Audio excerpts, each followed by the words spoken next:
So yesterday I watched this film for the second time.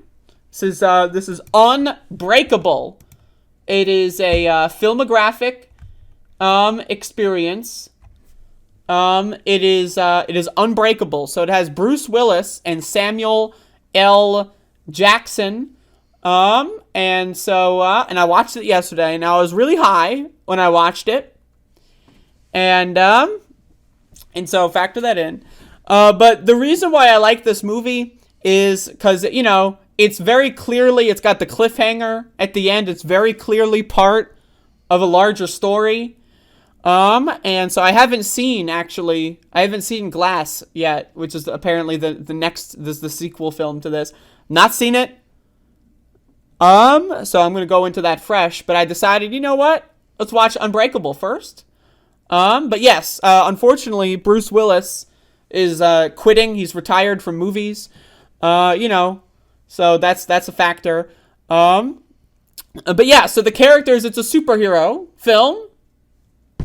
It's a superhero film, but it's like a gritty, modern, realistic superhero film. And that's what's cool about it.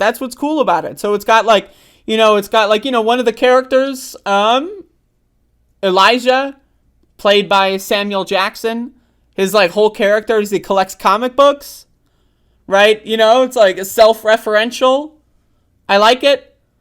So basically, you got the super smart villain, just Samuel Jackson, and then you've got the super dumb fuck but bulky infinite power, unbreakable bones. Bruce Willis. And the big scene, this is an origin story.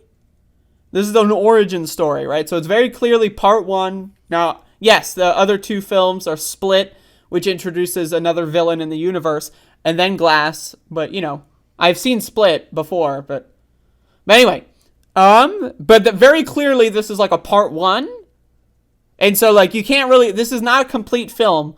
And I haven't seen Glass yet, so I'm interested to see how it goes. But it is not a complete film. Most of the film is basically just describing the process of Bruce Willis finding out that he's a superhero, right? So the movie starts with him on a train that blows up or derails, whatever. He's the only survivor. He's untouched. And he's like, how the fuck did I survive? Right? So that's what, and then, eventually someone finds out that he survived, and then, then he's like, oh shit, I'm a superhero. So, and then there's, the scene in, the later parts of the movie. It's, probably, right before the final scene, I think, if I remember correctly. I was really high last night.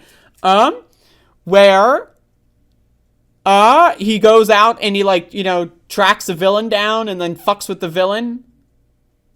That was a great scene because it's raining and he's got a poncho on and it's got it's just super cool. He falls in a pool, and he's weak against water because why not, right? Good movie. It's a good movie. It's a classic origin story, but it's not classic because it's modern.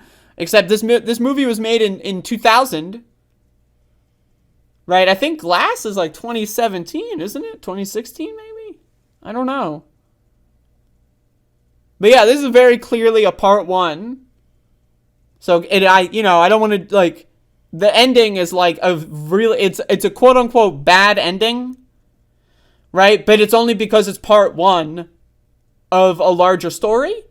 So as a part one ending, the ending is good. Samuel Jackson basically tells him that he's been blowing up buildings and burning buildings down to try to find someone like him who's a superhero, Bruce Willis. And so then, he just walks away and text pops up on the screen and says, Bruce Willis turned Samuel Jackson in and now he's in jail. And it's what? You're not going to show us that? Well, you don't need to because it's not an important part of the story, right? It's the ending of part one. Personally, I just have to say, I am an M. Night Shyamalan fan. I don't mind saying that. I don't know why he's got a bad reputation. No idea. The worst M. Night films I've seen are at least extremely funny. At least, the really bad ones that people talk about are funny.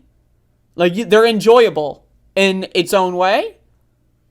But also, I've seen a lot of M. Night films and are just genuinely good. This is one of them. This is just a genuinely good movie. So I'm into it. I might be watching the other films in this trilogy over the next couple of days, so I'll get into it. But it's a good movie. Go watch it. Check it out. Yeah, that's right. I'm the cool. I should do all my movie reviews with the glasses on. Yeah, it's Unbreakable. Check it out. That's it.